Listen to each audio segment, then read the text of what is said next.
get active for 6-8 seconds. Guys, this is what we had to get. This ain't the one we want. You got that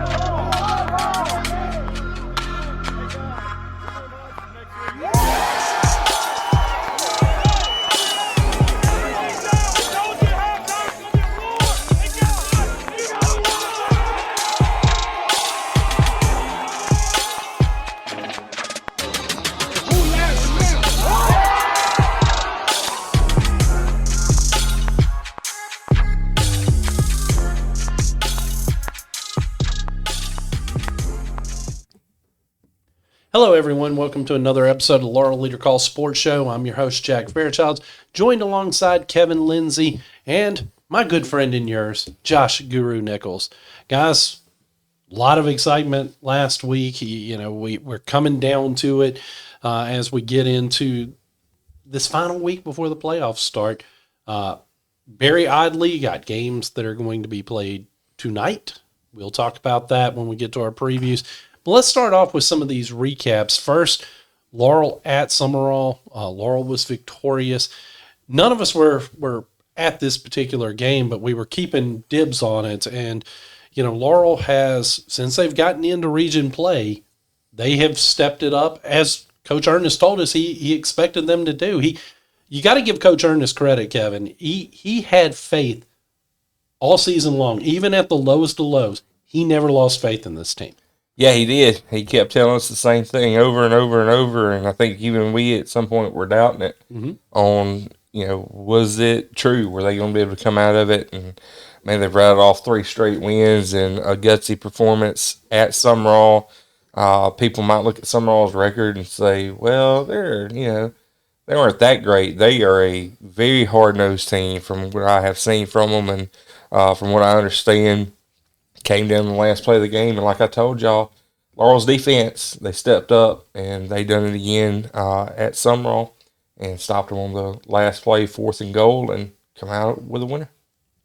Guru, what's your takeaway, from this great turnaround we've seen from the Tornadoes? Well, I think it goes back kind of what Kevin was alluding to with Coach Ernest. He preached that throughout that whole non-district part of their schedule that, those games in the long run was just going to make them better as a team. And while they kept piling on defeat after defeat after defeat, and, you would think that might wear down on a team. But over the last few years, it's kind of what has happened at Laurel. When you're playing 6A, 7A teams almost every week, it really doesn't do anything but make you better. And that's what we've seen with Laurel, and just the overall defensive performance against Summerall, bringing that into tonight's game is going to be really big. And, I know we'll get to that when we go to our previews, but that game Laurel is going to be playing tonight is a big one. Now I'm going to help me not lose track, because I'm going to go out of order from the sheet, because I would rather go ahead and get the 2 games that we weren't at out of the way first. And the next game that we want to talk about is West Jones at Hattiesburg. That score shocked us. Let's be honest. None of us, not that Hattiesburg won, but the fact that it was one-sided. I did not have that on my bingo card. I think we all believed the Mustangs were going to win this game, but we knew Hattiesburg was formidable. We knew that they were capable of winning that game. But for them to put on that performance like that, Kevin, I'll start with you. And I know Guru has spoken with Coach Reynolds there, and I know he's got a little more insight. But Kevin, what do you think? Does this damage the Mustang psyche going into the final week of the season? I don't think it's going to hurt their psyche or anything like that. I do think that it shows a pecking order, I guess you could say, moving forward. This is one that I know we joked about it, and I know I put on the helmet and all that stuff last week, but I legitimately thought that West Jones tried to put on the helmet. Yeah, I tried to put on the helmet. This is one of those deals where I legitimately thought West Jones was going to be able to win this game. I thought it would be a close game. But, man, I'm looking, as the farther I get away from it, I'm looking at this pecking order of Hattiesburg beat Laurel, West Jones beat Laurel, and I mean, I don't know. I just, I don't know. I thought that if they couldn't be formidable through the air with Tootie and with Watson, that Caleb would have a great game and that they would control it there. And the same way, if Caleb was getting stuffed, I thought then, well, I mean, Watson and Tootie's going to have a big game. That just wasn't the case. I mean, Hattiesburg jumped on them, and I think pretty well controlled it for 48 minutes from what I understand. Kevin, Guru, what was your thoughts, after talking with Coach Reynolds? What did you find out? Well, one of the biggest things that led to the lopsided score, one was turnovers for West Jones, but Mr. Everything, Tristan Keys, actually suited up and played for Hattiesburg in this one. Not a shocker. I think, and this is just opinionated, I have no facts to base this on, but I think they're kind of picking and choosing where they use Tristan. He's Tennessee commit. He allegedly has a lucrative $1 million contract with Adidas for NIL. So I think that's playing a part into the games that he participates in. With that being said, I doubt he plays tonight. Probably won't play in the first round of the playoffs. But if they keep moving forward, I expect to see more of him for Hattiesburg. But on the flip side with West Jones, I mean, at times Keys was lined up against a freshman DB or a pair of freshman DBs that were trying to defend him, and there's only been a few kids that played as freshmen at West Jones that would have been even remotely capable of covering a kid like Tristan Keys, but right now they just don't have those.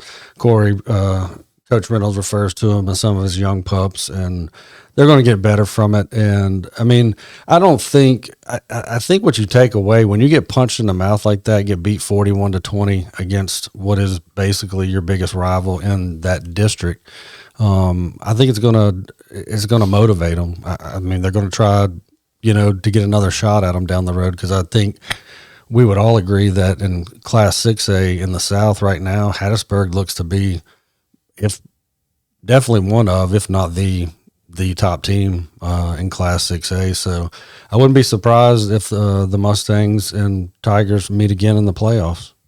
Next game we've got, and Kevin loaded between two games last week that were here. So Kevin was at both of our next two games, but our next one, Natchez at South Jones, we saw the Braves stop the two-game skid. They defensively, they looked fantastic. Got pitched to shutout. Offense, you guys tell me, was the offense back? Was it still struggling? Was it just Natchez put up a good defense? Tell me what you saw. We'll start with you, Guru, because you were at the entire game, so you saw start to finish. So we'll start with you, Guru. Well, for the most part, Jack, offensively, it was 90% Anquan Jackson. He did get banged up late in the first quarter, early second quarter, and stayed out until the third. But whenever he was on the field and he had the ball in his hands, he created nightmares for Natchez. They haven't posted their stats from the game, but he had to be well close to roughly around 150, 200 total yards in that game. But the Bullet Club defense, I mean, they bounced back. They did it again. They pitched their second shutout of the year. They had Natchez, and I'm gonna tell you, Natchez has some athletes. If there's a way that they end up getting into the playoffs, they could create a tough matchup for who would it be? Who's won on the other side?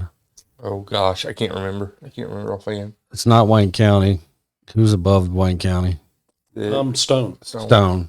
They could create a really tough matchup for Stone in the first round if Natchez can sneak in and get that 4 seed, because they've got a lot of athletes. But once again, defense coordinator Coach Souls at South Jones and that Bullet Club defense, they were lights out. I think they had, if I remember correctly, at least 4 turnovers on downs. They,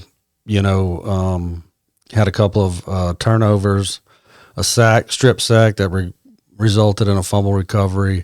And, I mean, the score wasn't really indicative of how dominant the game was by South Jones, because South in the first half fumbled going in for a score at the goal line. The ball went to the end zone. Natchez recovered for a touchback. Then in the second half, they fumbled at the 1 yard line. Natchez recovered it. So, I mean, like Coach Casey Harrington said after the game, he felt like they left some points out on the field, which they did. I mean, this very well should have been a 4-score game. And, I mean, sets up that big one for tonight.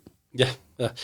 Well, Kevin, you saw most of the second half, correct? Yeah, I saw all of it. And one thing in particular I want to ask you about, because I started seeing some crazy text messages from you to Guru about an insane incident that happened during this game. Now, I still want you to go back and tell me what you saw about the game, but tell us about which incident I'm talking about. Flaggate. Yeah, Flaggate. Tell us what Flaggate is, Kevin. Well, okay, so this was fourth quarter, right? Yeah, fourth quarter. Yeah, early with fourth. about 7 minutes left in the game. 7, 8 7, minutes. 8. Yeah, somewhere along there. 7, 8 minutes left in the game. I was on the far end. I was on the scoreboard end of the entrance to South Jones. And I was on the opposite end, closer to the field house. Right. And we see penalty flags fly. I'm not even holding something. It was something. And they're trying to get everything sorted out, and players are kind of jawing back and forth. And I noticed that there's a delay in the game. Like, I don't know what's going on. And I'm, like I said, standing off, again, scoreboard side where you walk up the entrance, and there's me and a couple players. Actually, I think Guru, I think your stepson was over there close to me. And we're kind of just talking like, hey, what's going on? Yeah, because at this point, the officials are all over there or at least 4 of them, I think. Yeah. 3 or 4 of them are on the Natchez sideline talking with a group of Natchez coaches. Coach Casey Harrington for South Jones is out in the middle of the field talking to the other officials. Yeah. Everybody's just like, what in the world's going on? And this fiasco took at least 5-6 minutes minimum. Yeah. So we're like trying to figure out what's going on. So I finally give up. I look across the field before I start walking down that way, and I see like 4 sheriff's deputies And the sheriff himself. Yeah, I see all of them like coming down, protect or whoever is the deputies who help out with security. I see them walking down Natchez side, and my instinct is something's wrong. Like, I thought someone was having a medical incident. I'm gonna be perfectly honest. Like, I thought that may be what was going on. So I walked around the South Jones bench, and I'm standing there and I know that there's not a medical emergency because the ambulance or no paramedics are down there. No athletic trainers. Right, no athletic trainers. The athletic trainer for South is still over on our side, and they're all confused too.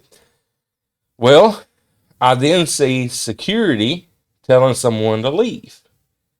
And I'm not going to name who it is, but a security officer comes over there, walks to me, and he's like, you aren't going to believe this. And I said, man, what was going on?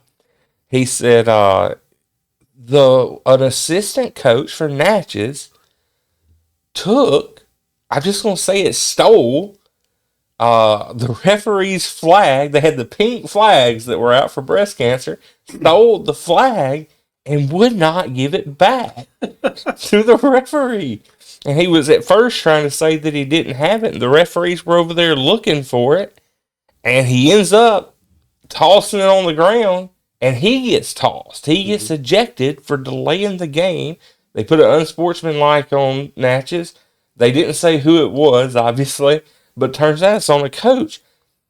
It ends up, I don't know if you saw this, that I don't know for certain, but it looked like the coach went behind the bleachers and tried to come around on the other side back to the sidelines, and they had to bring security all over there to keep the coach off the field. They had to have a wall of security. Yeah, for most of the fourth quarter, Sheriff Berlin and 2 or 3 Protect security officers, he was seated.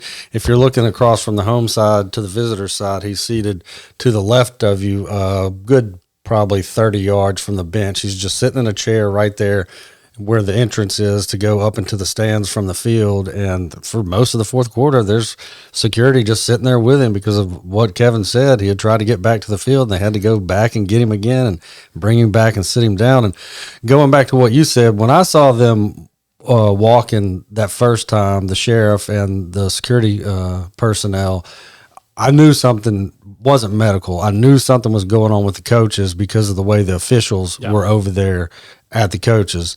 I thought it was just going to be something verbal had been said, and then the coach was just being belligerent and was just refusing to leave the sidelines. And then, 5 minutes or so after this all took place, Kevin and I end up coming back together, and he was like, "You're not going to believe this." And I was like, "What? Did you find out what happened?" He was like, "Yeah.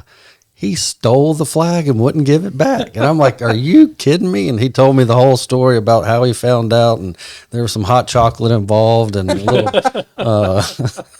but it was just, I don't know. I've even watching on TV, I don't think I've ever seen that at any level, something that just egregious. And it was crazy. The closest thing I can say that I saw to that was, and this is back in my playing days, I actually had a teammate snatch a yellow, I can't remember if it was a yellow or red card. If it was a yellow card, it ended up being a red.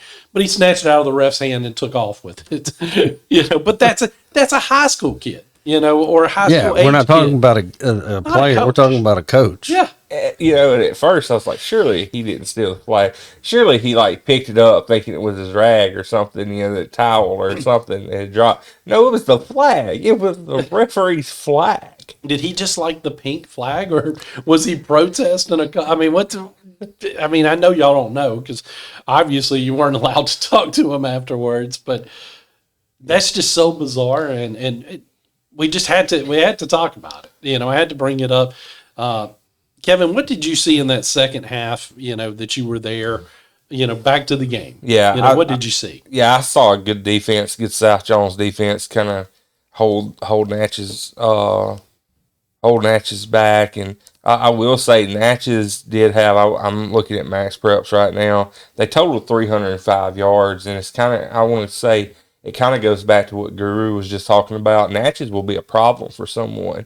Yeah. Because they have athletes, the coaching is suspect, especially now that we know, but for at least some of them. But no, they have a ton of athletes, and there were times where it was just a couple plays. If South Jones didn't make them, Natchez would have been gone. And I think that goes back. I think a lot of that goes back to, regardless of how many total yards they had, but if you remember how much pressure that front seven for the Bullet Club was able to get on the quarterback, and that created a lot of those turnovers and the turnovers on downs because of what they were able to do. Yeah, for sure. I know late in the game, South Jones was driving. I don't know if they fumbled or if they got stopped on fourth down. I can't really remember. I was trying to get to the end zone for a picture opportunity, but Natchez recovered or stopped them or whatever it was. Yeah, but overall, this sets up for tonight's game between Laurel and South Jones. It's going to be a good one. I would like to see Colin Flowers. Let's hold off till we get to the preview. Well, I'm just saying against Natchez. I'll say against Natchez. I think there were some plays where Colin probably could have gotten that maybe if he would have had a little bit more time or was a little bit more poised in the pocket. Not criticizing, but just want to say poised in the pocket, that probably could have pulled away from Natchez. Yeah. Fair. Next game we've got Stone was at Northeast Jones.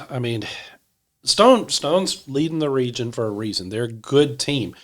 But Northeast Jones played very well in this game, but offensively they never could get anything going, and there was a lot of frustration that you could hear from the fans in the stands wanting to see maybe some things mixed up on the offense.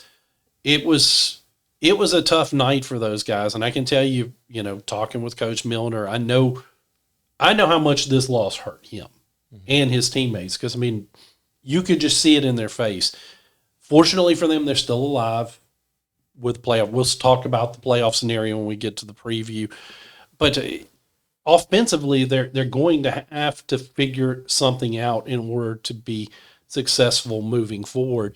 Kevin, you were there with me for the first half, so you saw a lot of the same things I did. You and Guru have both made a suggestion that I think we may have gotten the early start of at the start of the fourth quarter when they made a switch at quarterback to a more athletic, and that's not a knock on Maxie, but I think that was the idea is they weren't getting great protection when Maxie dropped back for a pass. So let's get somebody that's a little quicker, a little bit more athletic that can maybe move.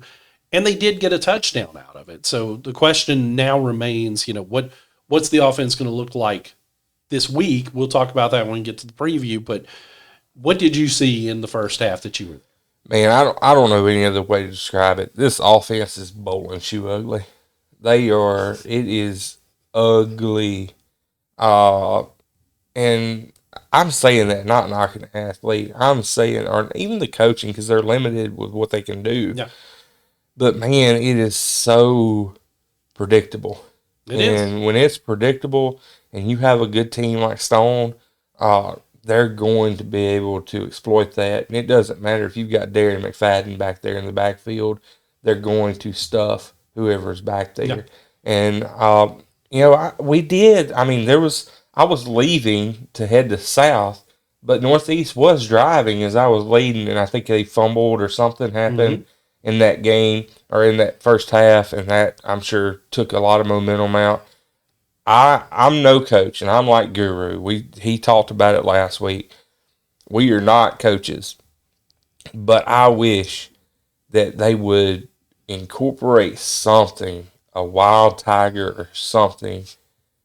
There's got to be one of those running backs that can take a snap and that can have some RPO or option or something. There has to be one of those guys that can do that. Maybe they found it. I wasn't there for the second half. But man, put it in Maxie's hands as a sophomore and saying you're the guy that's got to get us here. I think that's a lot on that sophomore quarterback, and it was evident on a field that was slick. His first pass attempt slips, and then he's trying to regain it. He just launches a duck that falls in the middle of the field. Thank goodness, incomplete. Yeah, it could. There was plenty of Stone players around it. He'll get better, I'm sure, and he'll develop. But look, he threw some passes that shows why they believe in him. I mean, without a doubt. So we don't want anybody to, but he's still a sophomore, and your entire game plan as a coach and everything changes when you have to deal with inexperience at the position. Is this going to be valuable for him next year? Absolutely. But right now, I just don't know that there's a path to victory if you don't figure out something to mix it up. Guru, you've watched a lot of high school football. You've watched a lot of football, period, in your years. You weren't there, but you've heard us talk about it. You've read other people talk about it. What is your takeaway? I still go back to calling for the wild tiger between Pugh, Magruder, and Dice. I think and I told you this yesterday, I think one of them has got to be able to possess the ability to throw the football semi-accurately. I mean, when you're a high school football player and you're around a football so much, I mean, you can see it at practices, warm-up sometimes. You have offensive linemen that can throw the ball with some little giddy up on it 30 yards down the field. And I just feel like one of those three should be able to throw the ball. And the reason I say that is because you can't just put three running backs in the backfield and none of them be able to throw the ball, because if that's what you're going to try to run, they're just going to stack the box and it's going to be a nightmare.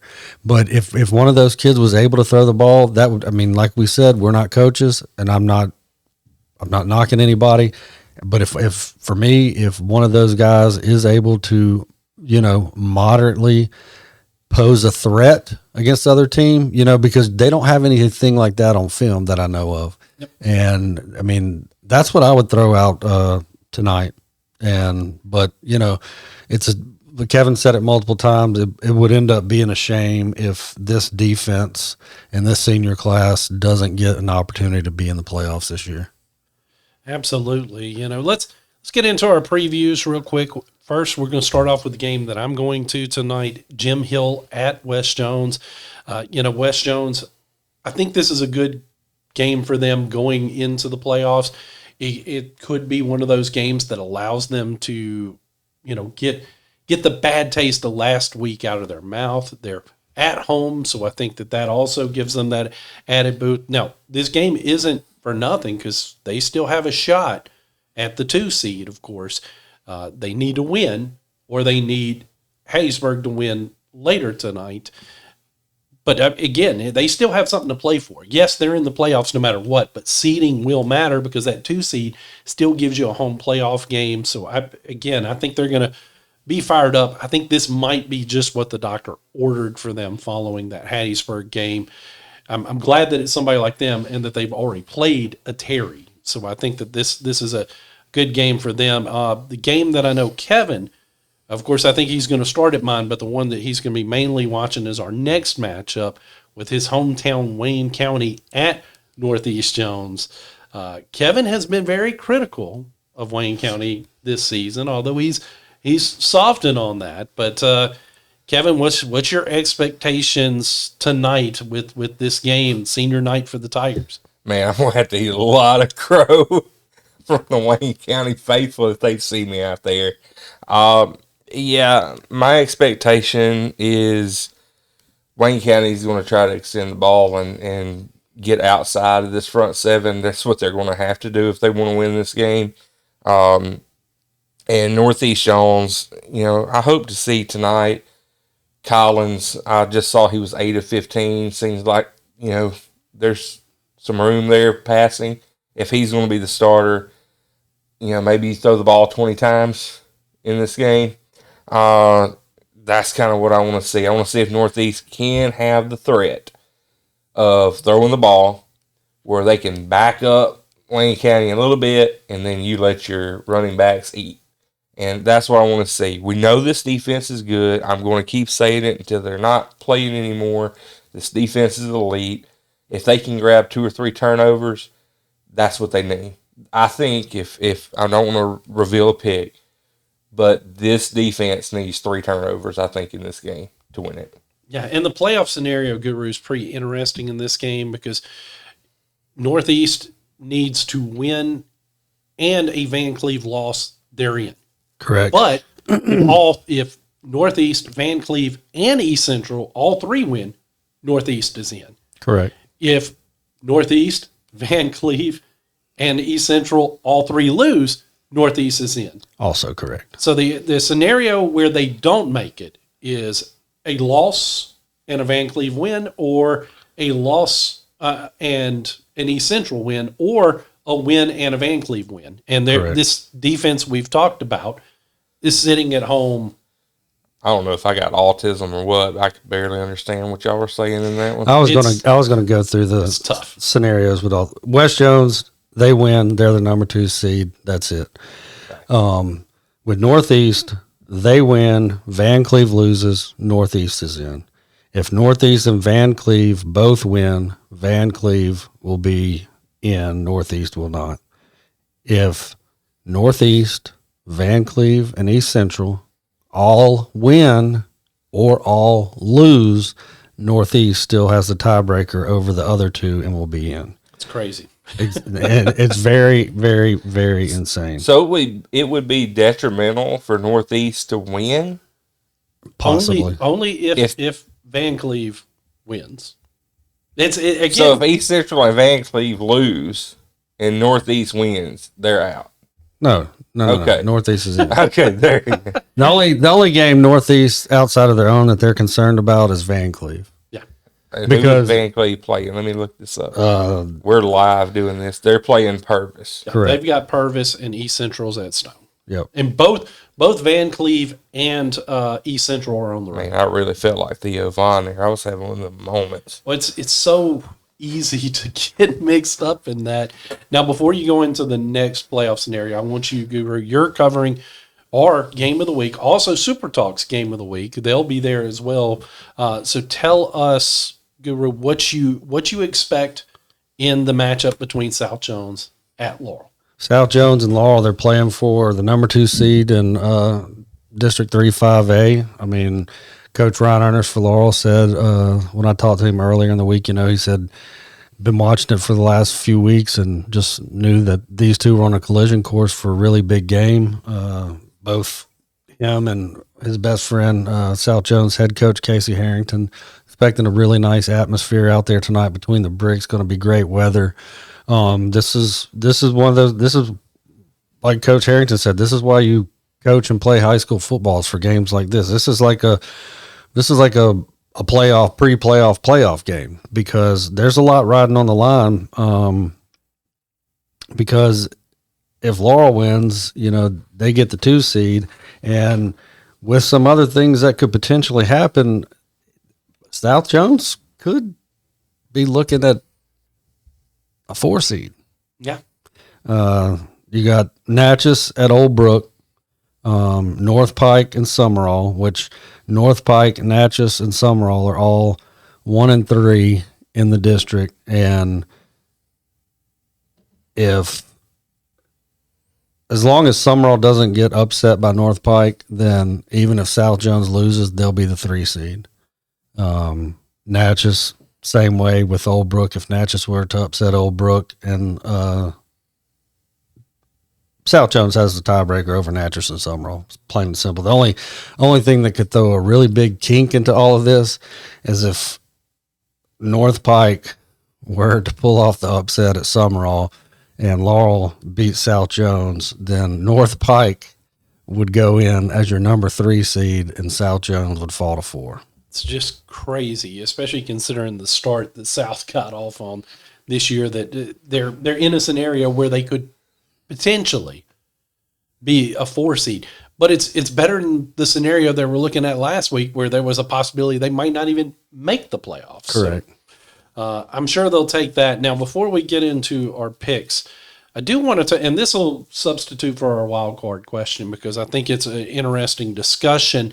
There's a Mississippi private school academy that has been fined $7,500, and its head coach has been barred from the postseason by the Mississippi Association of Independent Schools. This is Marshall Academy, and their head coach, Dunny, how do you say that name? Buno? Let me see your paper. Yes. Your paper. See how you would pronounce that last name. I've been having a rough 30 minutes on the podcast. Where's the F?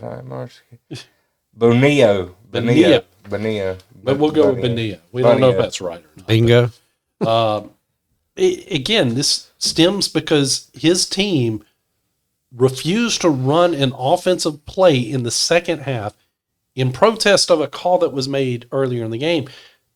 They're saying that's the reason, but if you look at the box score, they gave up like 38 points in the second quarter.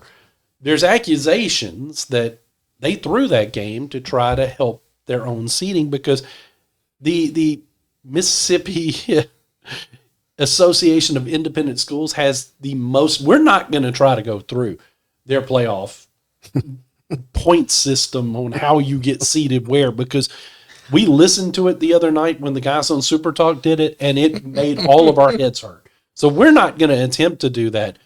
But again, have you ever, again, this is the same show. We're talking about a coach stealing a flag from an official.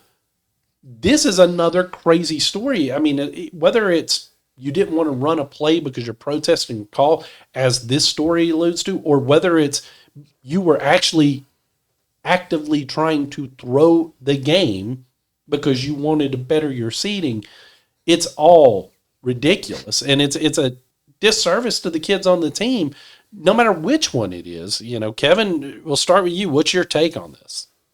The fact that losing by 38 will better your chances, blows my mind. Yeah. Look, we just talked about Northeast Jones and their scenario, if they win and all this, and the MHSAA has their scenario where, used to, Guru, it was a race to see how many points you could get. Me and you, we started our sports careers like if West Jones had 54 points and Laurel had 56 points, that's how seeding, I think, was decided, if you remember that.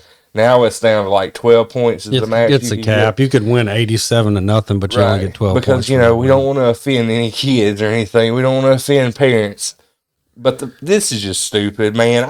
The MAIS is just... They did it to themselves. They set this scenario up themselves. I think this is ludicrous. I think it's your fault, MAIS, because they lined up. And I mean, obviously, if they didn't run a play, all they did was take a knee. I mean, that's what they'd had to do, or they'd had 712 false start, or not false starts, but delay of game penalties. Yeah.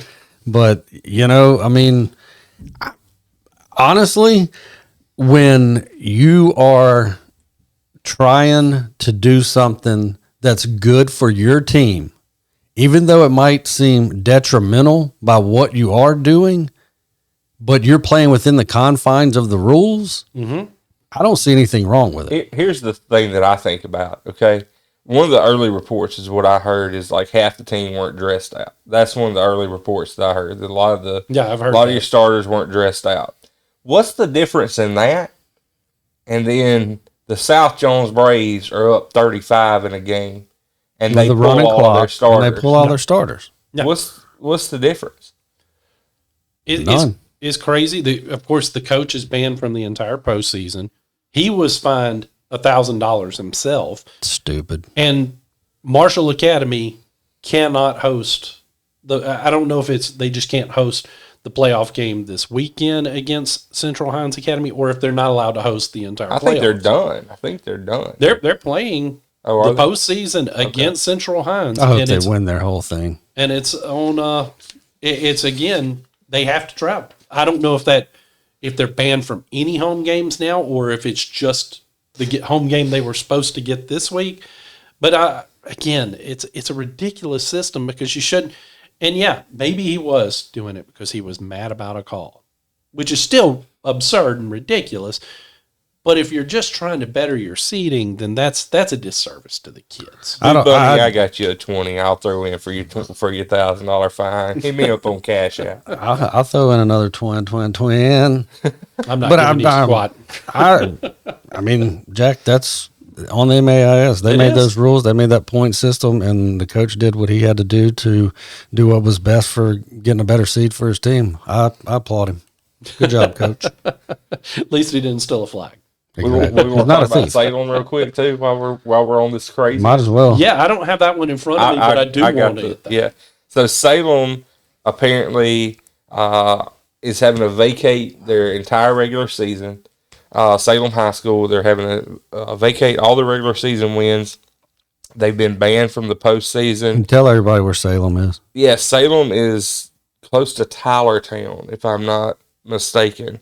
Very small school. People would probably know them. They play teams like Stringer, Heidelberg, a lot of those teams, Bay Springs. Aren't they the one that snapped like one of the state's longest losing streaks? Yeah, they had a really big losing streak going on. I think it was like 59 games or something like that. Credit to Blake Levine for posting it. They have to forfeit all of their wins. They'll be ineligible for the playoffs, which means they were supposed to play Lumberton this week, and Lumberton will advance to the next round. Stupid. Wow. Supposedly they played. Why not put the other? Yeah, supposedly they played a fifth-year senior. But I agree with something that Mr. Lance Lyon said. He said that the MHSAA should have an answer for this, because he says we are told to have eligibility done before the first game, and the state is supposed to check it. Why is it now just coming to light? Add that to the list of things the MHSAA does a terrible job of. And that was a comment posted by Mr. Lance Lyons. He works at West Jones, he's a football coach. I'm sorry, Pearl River Central High School. He's been at Mize. He's been around here. I know Lance. And I agree with him. Look, we deal with eligibility issues. We've seen that this year. But the MHSAA is supposed to check. I don't think this was hidden. I looked on Max Preps. They have 4 seniors, I think it was. Yep, it was 4. There's like 30 players on the team. This is a small school that struggled. My thing is, okay, if he was not supposed to be eligible and he contributed, there's something else you can do. This Salem High School team has been probably one of the best stories in Mississippi this year. Yeah, they finished with a 6-3 record after. Yeah. And this is a small school, man, who honestly they probably weren't going to beat Lumberton.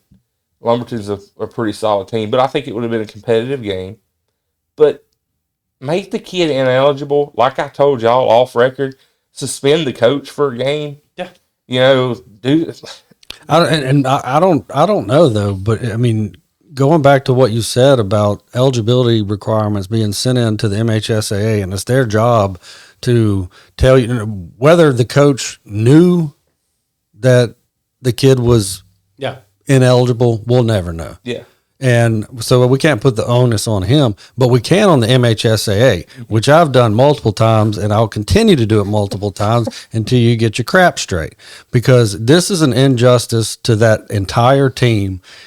I don't agree with him having to sit out if they did not do their due diligence. And I mean, there's a lot of people up there in Clinton working. I mean, I know there's a lot of high school football teams in the state, but somebody should pay for this other than Salem High School. It's been a terrible organization since we were in high school. I mean, it just always has been. That I can remember decisions that they made that always made my head scratch. This is, again, you're robbing these kids who had a great season after years of futility. You just extended that losing streak essentially by making them forfeit all the games this year. This could have been avoided if they had done their job and checked the eligibility at the start of the season like they should have. Instead, they wait till the end. And now they're robbing. And it probably wasn't even them at that point. It was probably another school that turned them in and waited till the end of the season to do it, to ruin what they had done on the field during the season. It's just absurd. I mean, it'd be different if the dude was like 29 years old and came and suited up and claimed to be an 18-year-old senior. I mean, come on, guys. Yeah, I mean, this is dumb. These are still kids at the end of the day. Let them play. End of the story, let them play. Let them play. Yeah, same. Let them play. Like, it's silly. MHSAA just silly. Yeah. God forbid, though, we Ridiculous. criticize the MHSAA for anything, though, because We just need to have like one episode that is just Guru talking about how much he loves that organization. I think we could fill an entire hour and 7 minutes of Guru's just appreciation of that organization. LLC Sports Show After Dark. Yeah, there might be some choice words used in that episode. Well, let's get into the fun part of the show, of course, our picks. Of course, we start with our college picks, as always. And our first matchup, it's an interesting matchup. It's Oregon at Iowa. Oregon, they were one of those teams that early on we thought might have been the best team in the country. They're still a really good team, but is a trip to Iowa, because that's a long trip for Oregon. Is that going to be a bit too much? Iowa's one of those teams that has surprised a lot of folks by being as good as they are. I think this week they go ahead and they take one on the chin. Give me the Ducks. Yeah, give me the Ducks. Oregon. That's my team for the winning the national championship. I'm not backing down on it yet. Dang, you didn't give me time to look up the weather. I know. That could be a major factor. That will be a major factor, Jack. 47 the high, 30 the low, 75% chance of rain in Iowa City. That could slow Dan Lanning's potent offensive attack for the Ducks. But at the end of the day, I mean, yes, Iowa came out of the cornfields to surprise a lot of us. They're a solid team, but I'm going to go with you guys. I still like the Ducks. I think they're going to be a playoff team that's going to be right in the thick of things when we get down to the Final Four. Next, we've got what may be one of the best games this weekend, and it's a game that not many in our area are talking about, but it's two really solid teams. BYU traveling to Texas Tech. Again, we don't follow the Big 12 as much here. We're in SEC country. It is what it is. But this is a marquee matchup this week, and you've got the two front runners for the Big 12 going head to head. The loser probably is going to be on the outside looking in at the playoffs. I can't see the Big 12 getting to this year. Maybe they do, but I just don't see it. This is going to be a big test for BYU. Should have watched the selection show last night. You can tell us all about it when we get to your turn. But look, I'm going with, I think Texas Tech is extremely tough, but I just really like that number 47 playing quarterback for BYU. Give me Bear and BYU. Yeah, this is a tough one. I'm like y'all, both of you guys have talked about it. I finally got to see Bear play. Just really weird seeing a 47 quarterback, man. With that said, I think it's going to be a little bit too much for him. Really like BYU. I'd like to see them in the playoffs, but Texas Tech at home, they're having just a quiet season. I don't think anybody's talking about them. I'm going to take Texas Tech just because it's at home. It's fair. Very fair. Going back to what you said, this is BYU's currently the only undefeated team in the Big 12. Texas Tech has suffered one loss.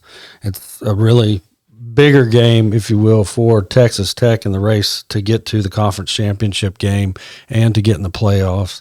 Bear, 47, quarterback, BYU. That's a great, great story. They've started the year 8-0 for the second year in a row. But I'm gonna side with Kevin. I'm gonna go with them guns up. Them Texas Tech Red Raiders pulling the early upset with that 11 a.m. kickoff there in Lubbock. That's a great picks, guys. Let's go to the next game. This one might pain Guru when we get to his selection in it. This is usually a marquee matchup. This year, there are a lot of questions there down on the bayou for the LSU Tigers as LSU's traveling to Tuscaloosa to take on Alabama. Look, Alabama looks good. Is LSU going to be motivated, sparked by the disappearance of one Brian Kelly? Or is Alabama just going to assert themselves in this one? I know LSU's got the talent, but I hadn't seen the intern coach and what the product's going to look like. So I gotta go with Alabama in this one. Yeah, I say it every week. Alabama can't keep getting away with it. And then they do. And they just do. Somehow they keep getting away with it. I think they're a fraud. It's in Bryant-Denny. It's at Nick Saban Field. LSU doesn't have a head coach. Yeah, give me Bama. Actually, they do have an interim head coach, and that would be Frank Wilson. Frank Wilson's spent a lot of time at LSU. He seems to have a really close relationship with a lot of their players.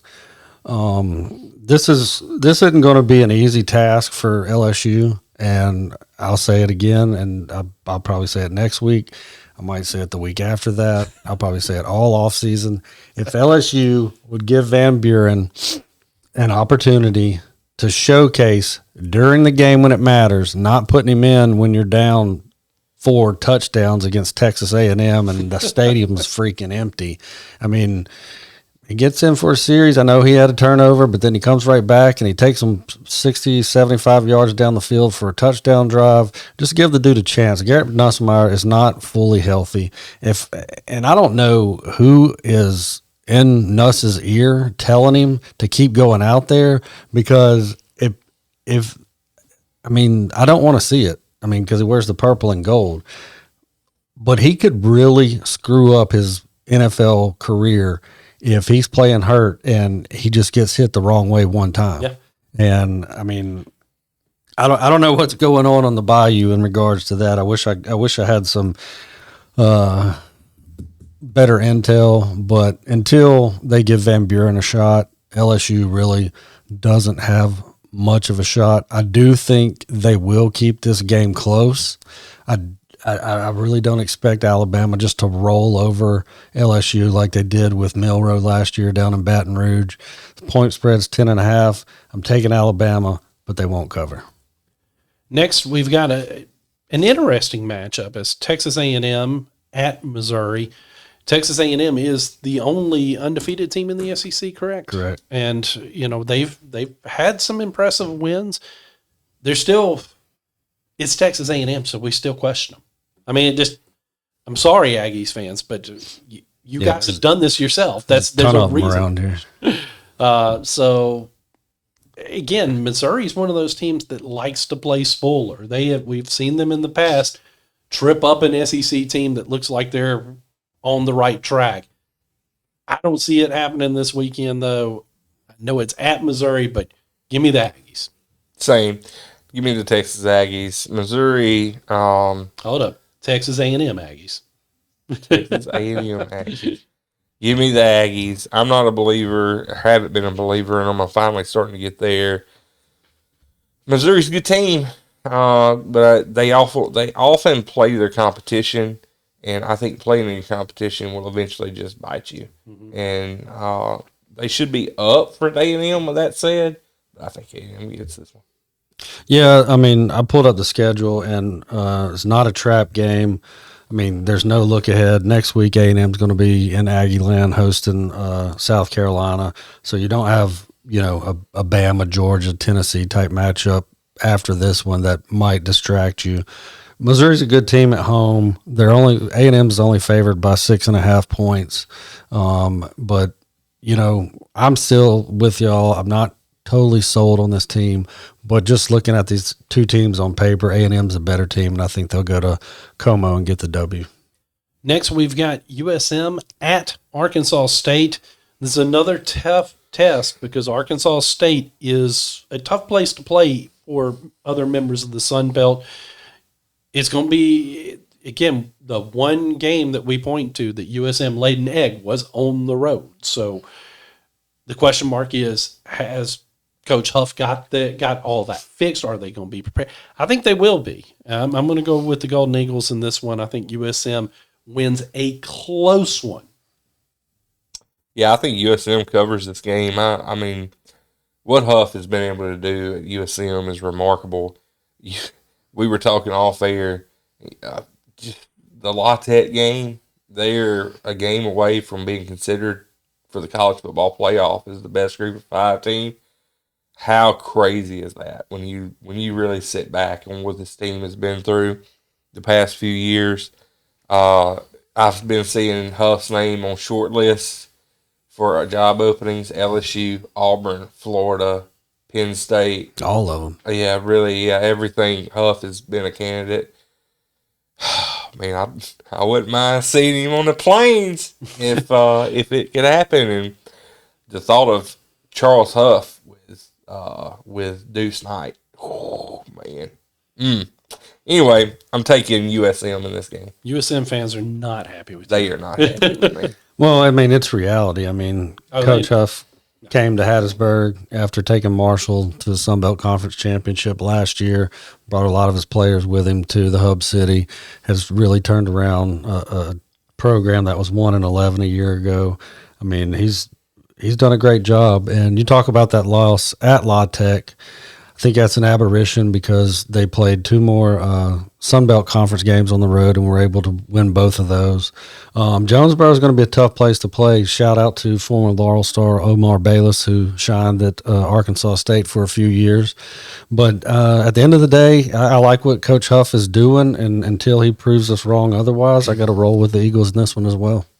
And Kevin, before we go to our last college pick, I feel like I did Kevin wrong. I did not give him a chance to celebrate the way I did Guru when his team got rid of their coach.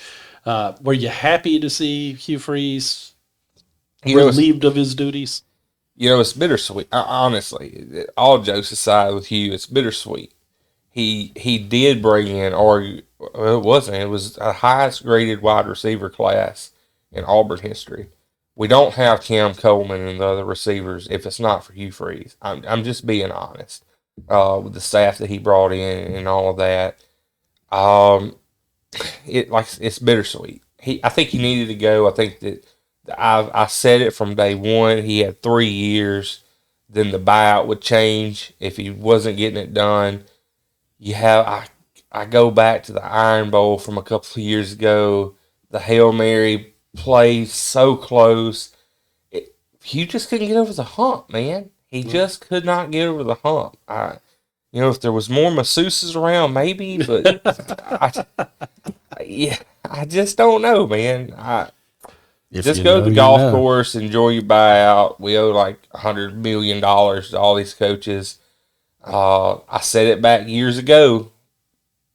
Auburn fans were not happy with Gus Malzahn, and I was like, we got an 8-win team consistently, in there and hunt for the SEC. We're going to miss it. And guess what? You get freaking Harsin and you get Hugh Freeze, and now we're just up and please save us, Huff. Please save us, Coach Huff. Stay in Hattiesburg, Huff. You don't want that mess. You don't want that pressure. Next, we've got this one's easy for me to pick. Georgia at Mississippi State. Yes, there might be a mild temptation because it's in Starkville and Georgia hasn't looked particularly great. And State finally won an SEC game. But I'm sorry, Bulldogs. You guys have burned me one too many times this season. So give me them other Bulldogs out of Georgia. You know, Camario Taylor got in on some series, and they went back to the well. Levy just can't let him go, man. He can't let Shapen go. He brought him back, though. He did. It was Arkansas. Yeah, but you were still down by 2 scores. Arkansas out Mississippi State. Mississippi State. That's pretty impressive. Man, I don't know. I want to believe in Mississippi State. I really do. Fight that temptation. Georgia wins it. They win by 10. I'll leave it at that. Just like last year in Athens. It was a good showing by State. I got some breaking news right as we started the show. You'll enjoy this. Callie will definitely enjoy this. Performing live at the Junction during SEC Nation will be the one and the only Philadelphia native, Hardy. Oh, boy. My boy was standing right in the end zone whenever Texas caught it. Our friend James Pugh got the picture of Hardy and Brandon Walker standing there in the end zone when Texas caught the ball. See, that's the other reason why it's hard to pick, because I think Brandon Walker said he's coming back to Starkville this He week. is. Barstool's doing their show. I think he's the I think he might be a jinx for his favorite team. I don't know. Georgia's got a date with Texas staring them down next week. They do. I might go to the Junction and see Hardy. All I don't right. know what we have going on right there. All right. I'm not sure. Robinhood Gold offers one of the Robinhood. highest APYs available. Wow. Sign up for What? Robinhood This Gold is now. not what I was expecting.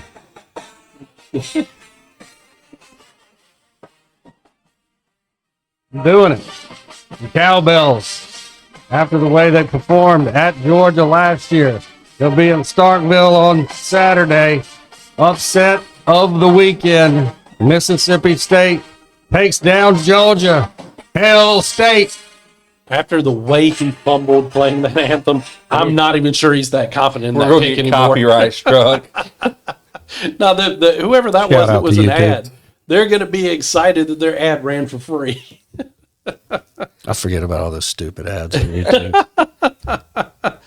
Oh, goodness. Time to get into our high school games. Now, we're going to start with the Friday night games first, since the games that matter most to us are on Thursday. Oh, So really bringing out my... We're starting with Friday games? Yeah. Okay.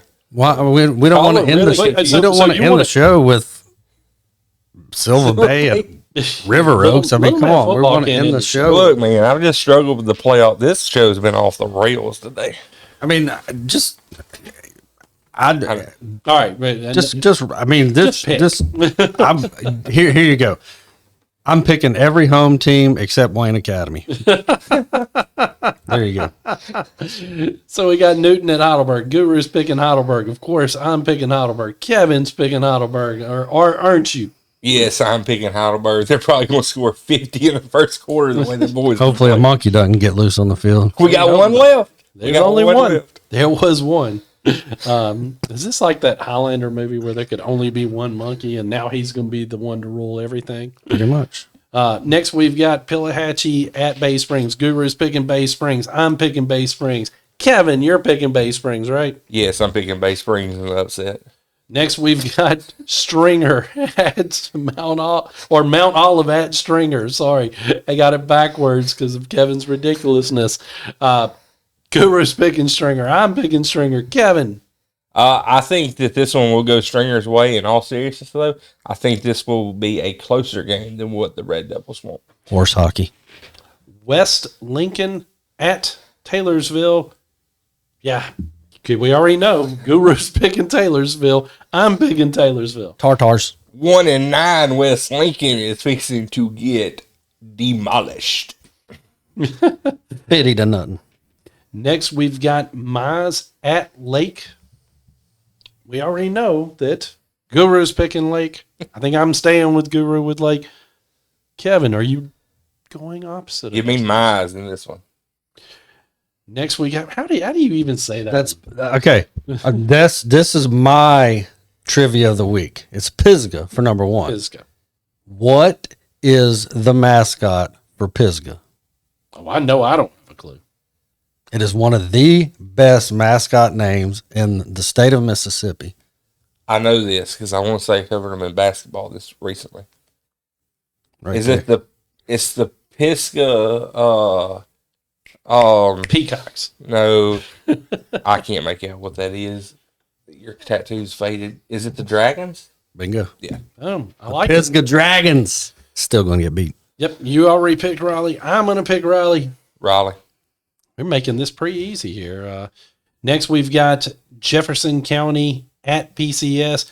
Guru's picking PCS. I'm picking PCS. Kevin? This Jefferson Davis County or Jefferson County? Jefferson County. Jefferson County. PCS. Next, we've got Wayne Academy at Riverfield. Guru is picking Riverfield. No. Oh, no, this is the one that you This is you my aren't visiting picking. My team. bad. I'm going with Todd Breland I was about to question you on and his that. Fighting That's- Jaguars to go to Louisiana and knock off Riverfield. So Guru's picking Wayne Academy. I'm picking Wayne Academy. Who are you picking? Well, if you went back and you looked and you paid attention to the points, then Riverfield has enough points to host a game, even though they're 2-7. Did they take knees for a whole half? I don't know. Give me the Jaguars. And Little man football. Little Man Football, which Kevin thought we should end the show with, but we vetoed that. We've got Silver Bay at undefeated River Oaks out of Louisiana. Guru's picking River Oaks. I'm picking River Oaks. Kevin. You know, Taylor Swift has a song. Oh my God. It's named Redwood. He's muted. He doesn't even. Kevin is picking Silver Bay. We're picking for Kevin since he wants to go down the Swifty rabbit hole. Go ahead, Kevin. Give your real pick. Taylor Swift free. These two teams met in the regular season, and River Oaks won it. They dominated this game. Give me River Oaks. Now we get into the games played later tonight as 7-2 Hattiesburg is traveling to 8-1 Terry. Hattiesburg, of course, coming off of that big blowout win over West Jones. West Jones is Terry's only loss, but it was there in so-so. This is a tough one. I mean, I've gone back and forth on it, but I'm going to go with Terry to knock off Hattiesburg in this one. Oh my gosh, you're a hater. You are a hater. No, I'm. There's no way. You really believe that? I'm going with Terry. Oh man, Hattiesburg flexes their muscles in a big rivalry game here. Hattiesburg wins it. Another big rivalry this week for Hattiesburg as they go up to the Metro Jackson area to tangle with the Terry Bulldogs, and Hattiesburg will absolutely demolish Terry. All love, Coach Lacey. All Yes. love. Next, we've got Northwest Rankin 5-4 at 7-3 Pedal. A couple of weeks ago, we were all on the Pedal bandwagon. They looked like they were going to be world beaters. I still think they're a good team. Give me Pedal in this one. Give me the Panthers. Pedal. This next game is Pedal. more intriguing because Pedal. then the records will tell you. I think he picked Pedal, by the way, guys. Pedal. 3-6 Pearl at Oak Grove. Oak Grove 7-3. But if you recall, the reason why I called up question about Pedal, it's Pearl that handed them a loss Shockingly. unexpectedly. Now, that was in Pearl. Sure, This is- officiating had nothing to do with that. Oh, yeah. Trust me, I've played in Pearl. I know. Pearl is going to Oak Grove this time. Give me the Warriors. This one, I don't see Pearl being able to knock off Oak Grove at Oak Grove. This is an interesting little region right here. This is District This is an interesting region district if y'all look at it. District region. Yeah, they're all knotted up. Like you want to talk about playoff scenarios? Playoffs. This is one that was on the scoreboard show last week. They were talking about everybody's like knotted up at like 2-2 or something like that. With all that said, Oak Grove's gonna take care of Pearl. They're gonna win it. Now we're getting into our county schools. I didn't even get to pick. You did. I kept pick. saying Petal. I never said Oh, that's Petal. right. I just assumed you picked Petal in this game too. Well, I mean, they could, but I mean, Petal starts with a P. Pearl starts with a P. They're Pirates going up against Warriors. Whew. Oak Grove wins. Next, we've got Jim Hill 2-8 at West Jones as we get into our county matchups. This one's easy for me. West Jones bounces back after last week's frustration. I think I think this is the right opponent for them at the right time before the playoffs start. Give me the Mustangs. Yep, they're running Jim back to the. You want the helmet? No, I don't want to get CTE. No, they're running Jim back to the heels. This is easy. Give me the Mustang. Yep, giddy up. Mustang's gonna ride over Jim and his hill.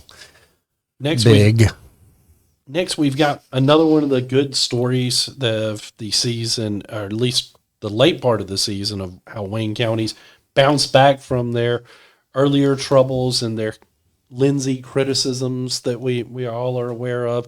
As 3-6, Wayne County takes on Northeast Jones, who's fighting for their playoff lives. Their playoff hopes are on life support, without a doubt.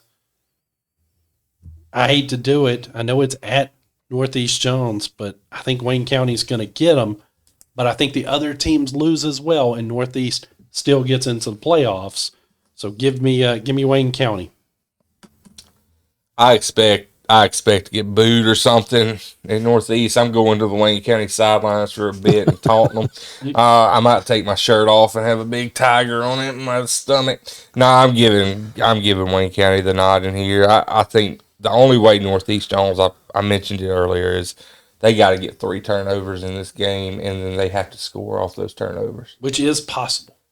I mean, anything is possible. Yeah. Especially on a Thursday night in Jones County, boys. Yeah, this, as much as I hate to do the same, I mean, Northeast, after they lost their starting quarterback, it's just kind of the offensive woes have just continued. And I absolutely agree with Kevin. If Northeast can stay turnover free and get 3 turnovers and get points off those turnovers, even if it's a touchdown and 2 field goals, I just see that's the only way. And maybe one of those turnovers is a defensive score, or a punt return or kickoff return for a score. But it's defense and special teams up against an entire 3-team unit for Wayne County. And unfortunately, I think Wayne County gets the win. Now we get to our game of the week. Guru is going to be on the sidelines for this one. Both sidelines, baby. Yeah, he's going to... You get all the fun games, it seems. You got Southwest. You got this one. I mean, we're a little jealous. Of course. I didn't get to go to the Jug game. Yeah. Not a rivalry. You didn't get to go to It one wasn't side a of rivalry, it. though. Yeah, I was.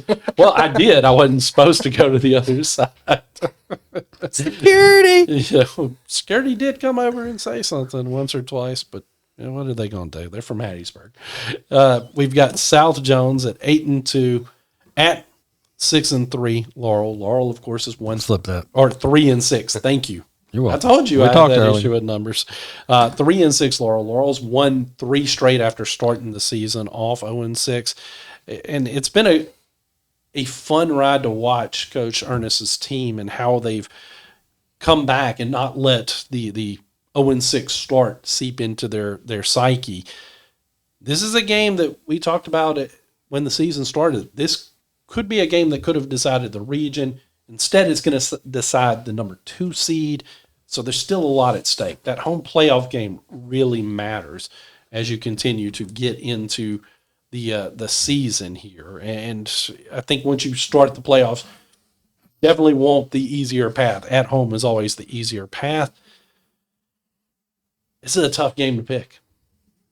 A few weeks ago, this would have been when South Jones was 7-0 and Laurel still hadn't won a game. This game looked like it was going to be an easy game to pick.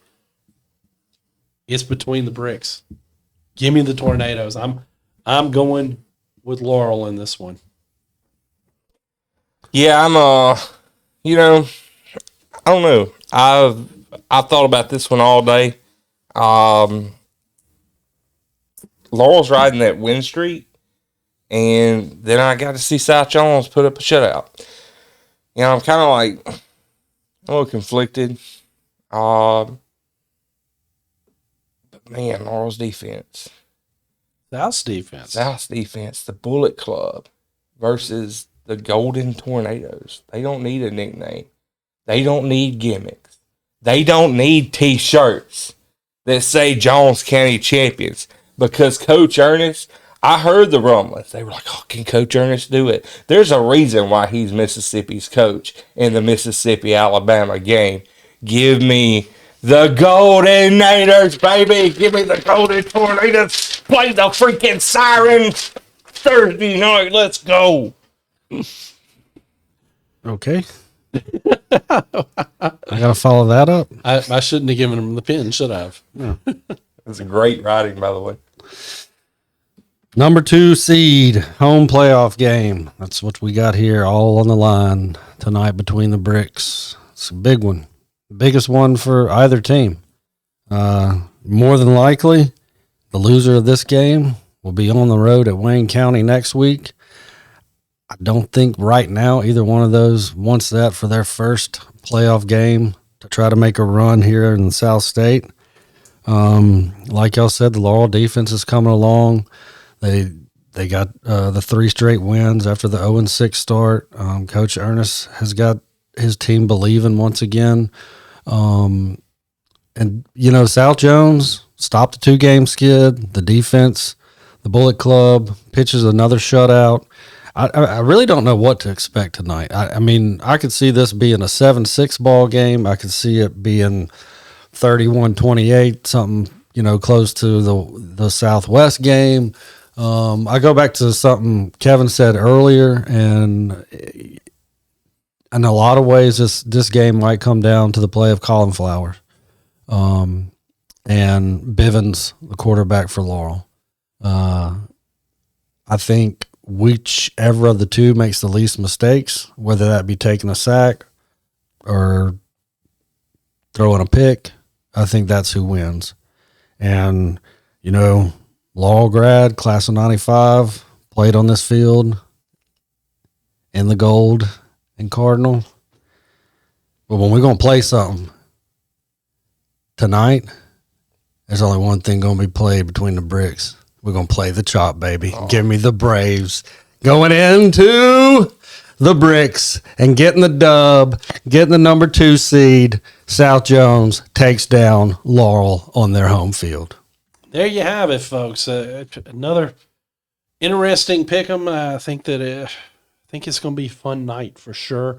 Fun weekend across the board. And again, we're happy to be able to cover these games and put a spotlight on these fine young men and these programs. We're hoping, especially in some of the games like the Northeast game, we're hoping to get proven wrong.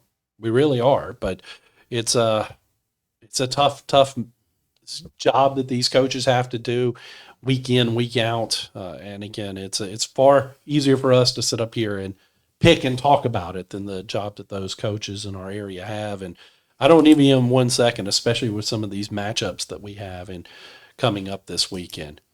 Well, I'm Jack Fairchilds, and for Kevan Lindsey and Josh Guru Nichols, we'll see you guys again next week.